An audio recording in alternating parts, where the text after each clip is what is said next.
Lie detector results are inadmissible for any purpose in a criminal case in Oklahoma. I'm Tulsa Attorney James Wirth, and we're talking about lie detector tests, polygraph tests, and their results, and how they are still used sometimes in the state of Oklahoma in criminal cases, but they are not admissible at trial for any purpose. This actually relates to a recent case.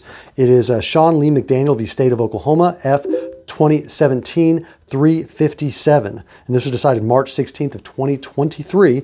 And it's a case where the defendant got first-degree murder with life imprisonment, but he filed an appeal with concerns because there was information related to a polygraph examination and the apparent failure thereof that was admitted and was heard by a jury during trial.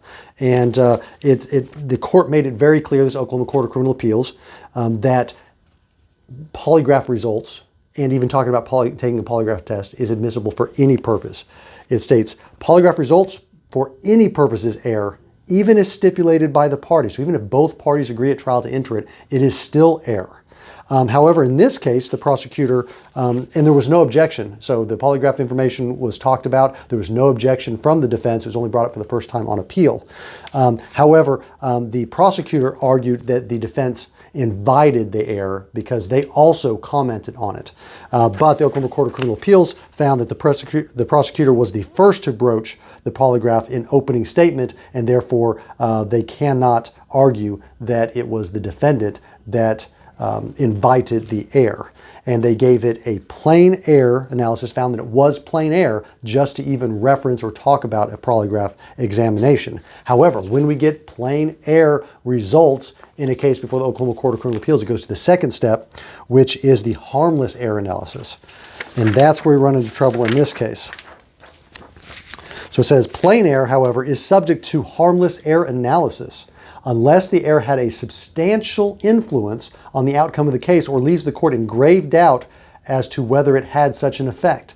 So they're putting the burden on the defendant to show that there's a substantial likelihood that the outcome of the trial would have been different, or at least to convince the Oklahoma Court of Criminal Appeals that the court doesn't know if it would have had an effect on the outcome. So in the harmless error analysis, they put the burden on the defendant. In this case, they found the defense didn't meet the burden, that said, yes, it was an absolute error. The prosecutor should not have done that. It's such a clear violation that even though the defendant didn't object, we're still going to give it the plain error analysis. But even then, they said when applying harmless error analysis, the defendant didn't prove that it caused any problems. So the prosecutor, for the bad conduct of bringing it in, gets a pass and the conviction remains. If you're dealing with a criminal issue in the state of Oklahoma, an appeal, you're going to want to talk to an attorney privately and confidentially about your situation. To schedule that with an attorney at my office, you can go online to makelawEasy.com.